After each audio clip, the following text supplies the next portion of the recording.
How's it going, everybody? My name is Artorigold, and today I'm going over the new Torbjorn. So this is something that just came out today. I'm very excited to try it out in ranked mode, and so this is probably, I think this was my first game that I played as Torbjorn, and I'm going to be going over a lot of the things, probably his abilities, how they work, when to use them, especially his ultimate usage. So at the very beginning of the game, when you're approaching this, you could take this two different ways. You could either play with your main tank, put a turret right next to their shield, and then kind of slowly move where the tank is going, and you could just kind of focus on shield break, or you could try to go and do a flank Torbjorn, which could be pretty effective. I think in this instance, you probably could have put a turret here in this right room, which would have been able to do a lot of damage, but I think if you do the flank Torbjorn, your turret's going to be going down pretty quickly. The only other option is to play with your tank and just move your turrets with his shield. I do think that you could play better with your team. So one of the things about Torbjorn and his new turret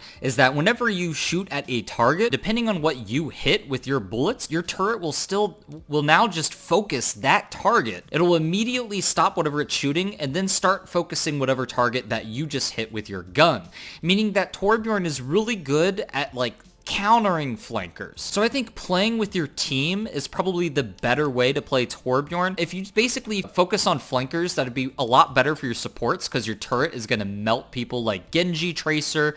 It's not going to melt Doomfist because Doomfist is a little broken and overpowered with too much health and he has too much more escape.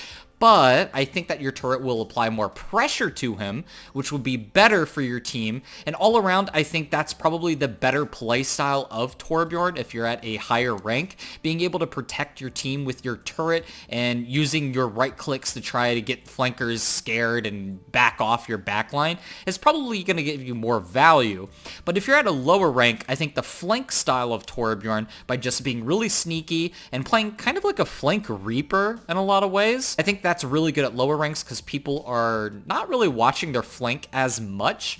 At the higher ranks, I think people are more aware of flanking and are able to counter it better, so I think that's why I would stick with my team more at higher ranks. That's basically the different play styles of Torb. You can kind of go through and decide what play style is better for you, but I highly recommend just using your turret and focusing on the squishy people. One thing that you'll notice, you do a lot of damage with everything just is more damage. Your left click shoots quicker, and it has less of a damage fall off. By fall off, I mean the bullet would kind of drop down lower, but because the projectile speed is quicker, the drop is a little less noticeable, so it's much more accurate at a longer range.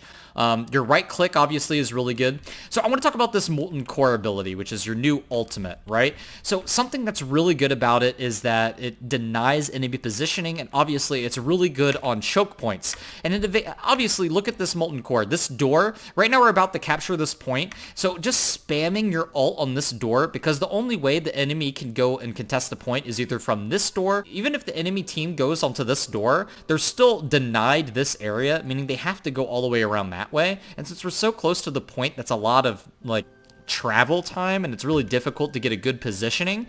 And another thing is there's a door all the way to the left over there, but with this kind of situation, I don't think the enemy team would want to walk from spawn all the way over there and then try to go to the payload, because it's much easier to just try and go out one of these doors, which is that was the worst arrow I've ever drawn. It's probably much easier to go out one of these doors, especially since we're so close to the capture point. So using your ult on choke points I think is really good. There's a lot of things I've noticed with the ultimate that might be more common sense, but I figured out the hard way. So you notice if you use it on a Reinhardt shield, it's not going to go through it. It's basically going to bounce off of the Reinhardt barrier, just like if you were to throw it at a wall or a ceiling, it's going to bounce off of it and then kind of just drop on the ground. So although I'm denying this area, obviously I wanted the goo to get kind of back here more, but the Reinhardt shield made it just drop all around this area instead. So that's one thing to keep in mind when you're using your ult, that it's probably going to get bounced off of barriers and things like that. It will deny the enemy positioning. I think I could have used that ultimate like a little bit better because I wasn't keeping the bounce effect off of the barrier in mind when I was doing that. One of the other things that I found out the hard way, I think in another game, I don't think it's in this game, it might be though, I don't remember, but if you use your ultimate, it's a projectile, and if you are against an enemy diva, defense matrix will eat your little projectile from your ultimate ability. So you really want to keep that in mind when playing Torbjorn. If there's a diva who's right-clicking you, be very cautious of using your ultimate, because she can just eat all of those little projectiles. I think you get 10 projectiles that you can shoot with your ultimate, so you have to be really careful when using that ability around a diva because she will eat it. I think the best usage of the ultimate is that you can use it on choke points, and you can also do it on the payload. I think at one point I used my ultimate near the payload, and what happens is that the ultimate actually goes with the payload. I think I do it right here a little bit too. I try to spread it out, yeah. So as you can see right here, it actually gets on the car, the payload, and it's gonna stay on it, which is kind of interesting. It might be really good in some situations. Obviously in this situation, it didn't really serve much of a purpose other than to just deny the enemy. But if you're playing on a 2CP map, I think this would be really powerful to just spray it as much as you can, as a wide area that you can cover. I think that's what you want to focus on with your ult. You want to try and focus on not just, because the damage, so at least to my knowledge, if you shoot all of your little goblets at one little area or one like choke point, then that's not going to really benefit you. The damage isn't going to stack. I think the best way for you to do it is to just try and shoot as many and different areas as possible and cover as much ground. Just spray it all in kind of a general direction and try and get as much area as possible with your ult. I think if you try to focus on one area with it too much, the damage isn't going to stack and it's not going to cover more ground. It's just going to be one tiny little area. I mean, I don't think the damage stacks. Correct me if I'm wrong with this. I've only played Torbjorn a couple of games, but I don't think that's what happens. So if the damage does stack, then maybe I'm completely wrong then in that case, but I really don't think I am. Another thing that I wanted to talk about is, I guess, your E ability. So the E ability is a 12-second cooldown. It makes all of your shots quicker, it makes you reload quicker, and it actually gives you a little bit of a movement speed boost. So one of the small little things that you should do as Torbjorn, if you're running out of spawn, I recommend that you just use your E ability to move a little bit quicker. The best usage of your E in the beginning, you can just use it to spam like at a choke point with your left click as the enemy comes out. I think it's a really good use of your E ability. And then I think on every other instance, because it gives you the armor and the speed with your right clicks, you probably want to save your E ability for when the enemy is diving on you. I think Torbjorn is a really strong character for anti-dive. For example, if the enemy has a Winston, you're basically going to melt him. All you need to do is wait for the Winston to just jump in there, use your E ability, and then just unload right clicks into him, and he's just gonna die almost instantly. I think it only takes like probably 3 shots. Really unfortunate headshot right there. But it only takes like 3 shots to get like just decimated. I think if you land headshots, it also decimates them pretty quickly too. I don't think you should be shy about using your ultimate either. I think you can build your ultimate extremely quickly, especially depending on how much like right clicks that you're throwing out, because your turret gives you ult charge and your right clicks give you a bunch of ult charge if you're able to use them on tanks. And shooting your left clicks at a choke point is really good. The way I look at it is, it's basically like spamming like a Zenyatta. Like Zenyatta does a decent amount of left click damage at far range, and he can apply pressure to barriers, just like a Torbjorn really, but it's not something you want to primarily focus on. I do think though, in situations where you don't know, like in that instance, I couldn't tell what was happening because there's just so much things going on. I had my dragon, I had an enemy dragon, and there is just so much stuff happening here. So using your E and spamming your left click at a choke where the objective is pretty decent, although I think it would have been better if I could see what I was aiming at in that situation. I do think spamming a choke with your left click can be really powerful. I compare it to a Zenyatta using right click orbs. So here, one of the things that I like to do, so what I wanted to do with this ultimate, I don't think it was the best ultimate, because I think It didn't really do too much because we ended up killing them all. But one of the things that I like to do with this is, you notice basically what my goal is here is to separate the entire enemy team. Similar to how a Hanzo can separate teams with his dragon, I think your new ultimate is really strong at that. So you see how the Reinhardt's pushed up? I'm not going to aim at the Reinhardt at all. I mean, obviously the Reinhardt's dead. But what my strategy or plan with this is that I was going to use my ultimate, and I was going to spam the choke or the gateway, because there's only one big gateway and then a door over here and then a door to the left. But most people are going to use this big gateway and the second door to the right, and also nobody comes over here to this side. So what you do is I'm going to use my ultimate behind the front line, and basically I'm going to make it so it's kind of like a separation tool. So I think your ult's really good at spamming a choke point so more people aren't able to push in, and then the people who are pushed in, such as the Reinhardt over here, are going to be completely separated, and then we can just focus on killing them, and then we can focus on cleaning up the backline afterwards. And I think that's a really good use of your ultimate. In this instance, it was kind of more of a waste because I think we won the fight already. I don't think it's too big of an issue because you build your ult pretty quickly as Torbjorn. We're going to look at a little bit of a regroup here. I'm going to try to play as much with my Orisa as possible. I think characters that a Torbjorn works best with is definitely barrier tanks. I don't think Torbjorn's that great with a Winston as your main tank. I think it works better as a Orisa and Reinhardt. Those are probably the two main tanks that you want the most, because the barrier is really good at keeping your turret alive, which is something that you want to do. So here, I'm trying to get some good lava placement. Unfortunately, I think I got focused down. I should have used my ult a little bit earlier there. I think I waited too long to use my ultimate. I do like that I was able to use it all around the payload, which definitely was a better use of it, but I definitely think I could have used the ult earlier. So using my E right here, I want to use it to get like some really good shots off. Unfortunately, it's kind of like really bad right there. I think that usage was really bad because I basically just wasted it for shooting at a barrier, which wasn't really useful. So here, I don't like my position. I'm really like separated from my team, and I'm not helping them, and I'm trying to fight this Tracer, and I think ultimately I'm going to lose it too. All around, that was really bad play, really bad positioning. I should have been focused on playing around my tank a little bit better. One thing to note of Torbjorn and Orisa, it's kind of like Bastion in a way where you have to get set up.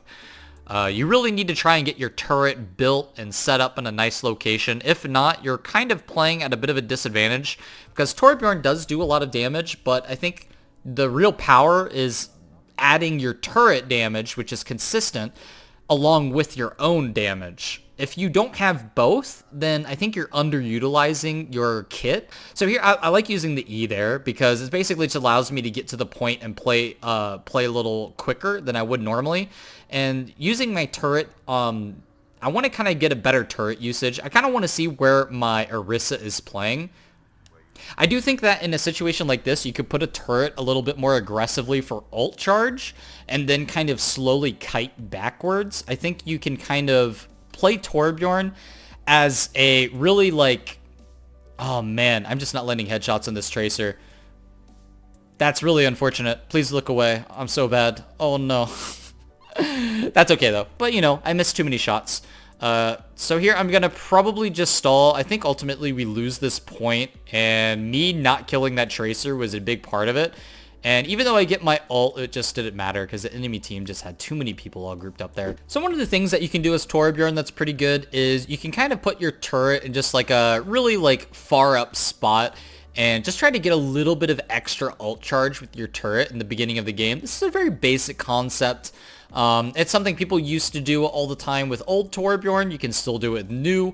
You just put a turret really far up ahead, and as the enemy walks in, your turret can get maybe like a little bit of extra ult charge. It's not like a game breaker, but what do I get? I get 6% ult charge. It's not a lot. That's generally about as much as you're going to get there.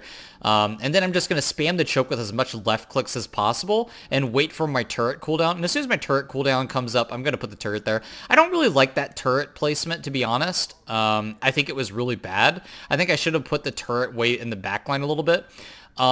So yeah, your right clicks can do a lot of devastating damage up in melee. So I highly recommend you get right up close and personal to someone and not panic too much. If someone tries to focus you in a 1v1 situation in a like melee range kind of thing, you definitely have the advantage. If you're against a Reaper, you might lose the 1v1 in that situation, or against a Tracer if the Tracer just completely outplays you. Flashback to when it happened to me just last point. So anyways, when you're playing against a tank, I think you're kind of like a tank buster in a lot of ways. You do so much damage to tanks. I think that's something you should focus on with Torbjorn.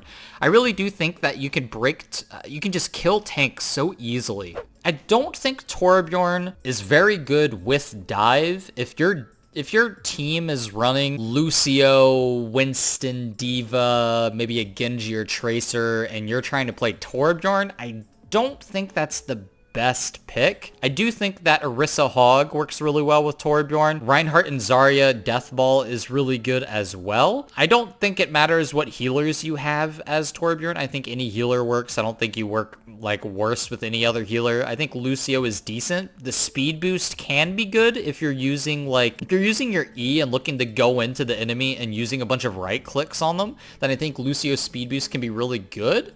You're also very tanky because your armor, I think you get 150 armor with your E, so that can be pretty good, but I wouldn't go with a dive comp because you're not going to keep up with the mobility moves of a Winston and D.Va, but you could maybe do like a Lucio, Rein, Zarya and just try to move to the point kind of deathball comp, and I think you would work very well with that. So when it comes to your E usage, I would save it for when you're either in a pinch and need the health, and you can use it to just kind of survive. Otherwise, I would use it to get really aggressive when someone gets into melee range and you can start getting close and use your right clicks. The little shotgun damage you do with your right clicks with your E is extremely devastating to anybody who gets really close to you, so I'd save your E for that. Use it for getting out of spawn quicker, and you can also use it to just spam a choke point at the beginning of the game when the team is trying to like push in. It's really good for shield breaking as well. With your turret usage, try to use your turret in a place where you can have it protected by a shield tank. That's really good. Also use your turret placement to go with your backline to try to protect your Zenyatta or your Ana who's getting flanked by a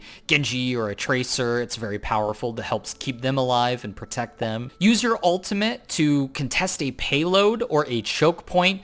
Those are probably the best uses of your ult to zone people. You can also use it to separate the enemy team from each other, so you're able to pick them off much easier, kind of similar to a Mei wall. Overall, I had a lot of fun playing Torbjorn. I think we're going to see a lot of him in ranked mode. He's definitely an improvement from his old kit, and he's much more powerful, but I don't think he works on every map and on every team composition, but I do think he fits in a lot more than he used to. Anyways, guys, that's it for this video. Thanks for watching. I really appreciate it, and I'll see you guys next time.